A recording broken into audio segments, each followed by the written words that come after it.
There are 3 wins that every dog owner should have with their dogs in training before bed. And I have been training dogs for about 20 years and have developed quite a routine over that time.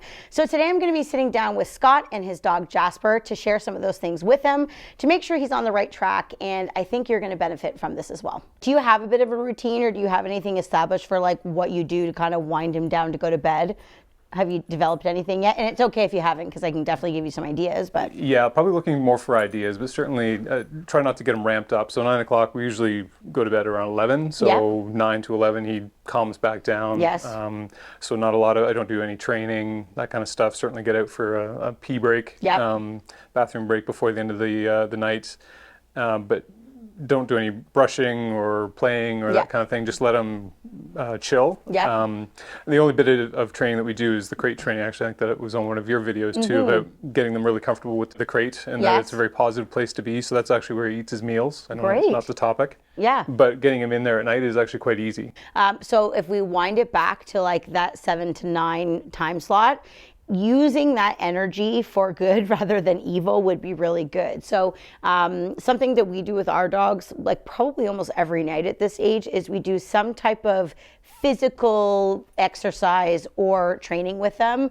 One of my favorite things, just because you can do it in the house, you don't have to go outside, is just to play like tug and out, like tug and release. But I use it in a way that doesn't just like ramp the dog up. I'll also use it to keep control and work mindfulness with the dog. Scott is one of our in-person students for our life skills program, but we actually have students from over 60 countries across the world taking our online program. So if you're looking for something a bit more structured for you and your puppies, check out the link in the description below to either our puppy essentials or our life skills programs. Okay, I'm gonna literally show you the game that we play with the dogs to help get some energy out, but also we can work some control at the same time. And as I mentioned, oh, that was cute. Yes, as I mentioned, we do this almost every single night with the dogs because it just does such a great job. So I'm going to start off by just getting them excited with the toy. I usually get down low with them and then just move it around, sort of make it look like dying prey so that he can grab it. Good boy. Tug, tug, tug, tug, tug. The other thing that I like to do is when I'm tugging with the dogs, I also like to get my free hand like around the dog. So on their mouth, just so that they learn like my hand's going to be close. Don't, go off the toy and bite my hand. And then also at the same time, I will teach him to give things up to me. So you could use a command like out or give or whichever you use. I usually say drop it. Okay, perfect. So I would say drop it. And then I would trade, yes, good boy. And then I would trade for food. And when I'm first starting it, I would say drop it and automatically use the food so that I don't get to a situation where I have to say it a few times. Now, see this is also my next thing. I can teach him to have some manners with the toy. So I'm just gonna hold the toy, and if he goes to grab at it, I'm just gonna stop him. Oops. Yes, get it, good boy. And the second he stops going for it, the reward is, well, then you get to play. So it's a great way to kind of show him some manners as well. But again, I'm establishing my leadership here, but in a way that he's like, this is actually really fun. And then when he gets more advanced, I would do things like hold the toy in front of him and then say sit, make him sit with the toy there, or down, make him down with the toy there. So he kind of learns, oh my gosh, there's that thing that I want, but he's got to listen to you in order to get it. Then that transfers over to, you take him to a park and he sees a bunch of dogs. Well, now when you say sit, he's already learned the game of there's something there that I want, but I need to wait. Exactly. So obviously dogs and a toy are a different level of distraction, but it allows you to go from 0 to something higher with a few little stepping stones in the middle. Now I'm gonna go ahead and tell you this already because I know you're gonna ask, but the treats that I'm using in today's video are just Jasper's kibble. It seems to be working well enough that I'm able to get him focused in this type of environment. But remember, if your puppy is a bit distracted, it might be a good idea to use something a little higher value.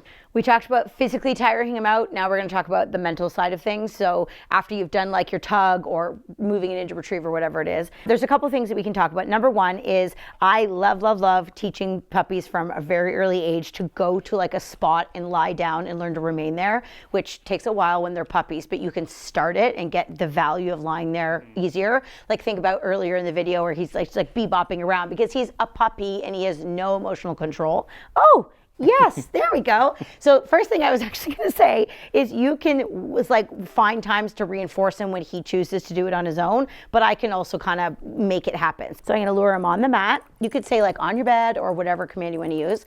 I'll lure him into a down. Yes. And then I would reward him in the down position on the mat. Good boy. And if he looks comfortable, it's also very helpful that it's taking him forever to eat this treat.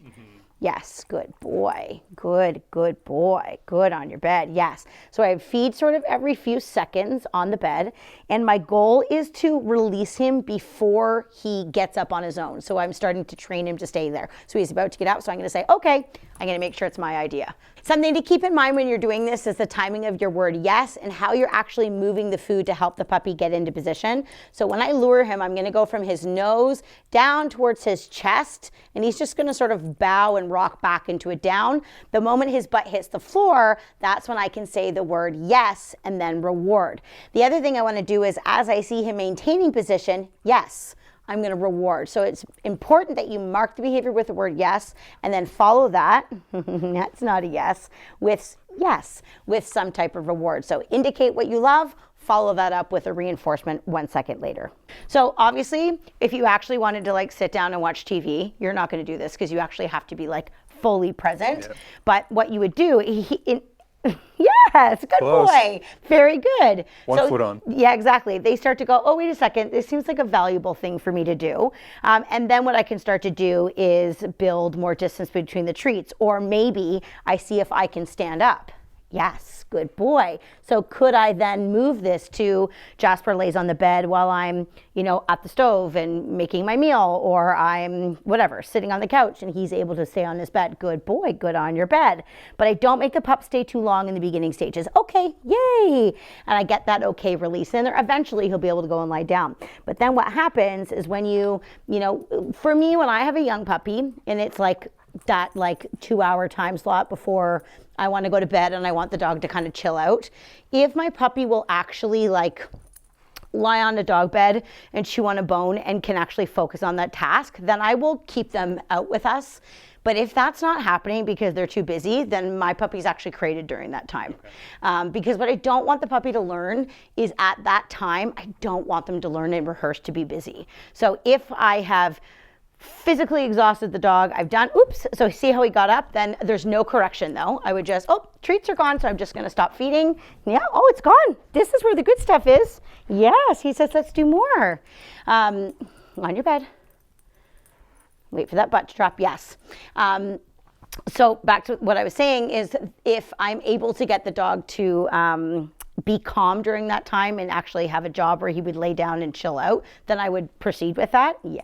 Yes, good boy. If not, then I would just put them in their crate because I know I've exercised them. I know I've done a bit of training. They can chill out for 2 hours. And then before we go to bed, I'd take the puppy outside, go for the pee, go for the poo, and then to bed we go. Because again, I don't feel guilty because I've already put my 15, 20 minutes in prior to that happening where I know he's had enough attention that he's satisfied and he can chill out. My goal is to get Jasper to lie on the bed, but you may notice that I've actually been rewarding him even though he's actually not on the bed. And this is important for me to say because a lot of people are very particular about where the dog goes. But for me, what I'm looking for right now, the most important things is that A, Jasper's lying down, B, Jasper's paying attention, and C, Jasper is calm-minded. And we are achieving all three of those things. When we're trying to mold and shape a specific type of behavior, yes, good boy, I just want to be so careful when I say the word yes. So if he's leaning his head forward, yes, and I bring my yes out now, I'm going to start sort of watering down my behavior. So I sort of look at everything to do with the dog. See, I wouldn't yes that because I don't want him creeping forward. Yes, and then once he stops creeping forward, I would reward. And just that specific timing gives me the ability very quickly to be able to stand up, to be able to walk over there and do something in the room. But he understands, she likes when I stay in this position. But if I'm rewarding a bunch of different things, I'm not going to get to that goal as quickly. Eventually, maybe, but it's just not as clear to the dog. Yeah. Pro tip, don't put the leash on in the crate with your dog. Good boy. Yay. Good boy. There we go. We'll just let him chill out. Something that we do when our puppies are quite young, he's still pretty young, he's only 4 months, so you can do this as well, is if we want the puppy to still kind of feel like they're with us, we'll just like pull the crate from our kitchen into our living room so that they're nice and close.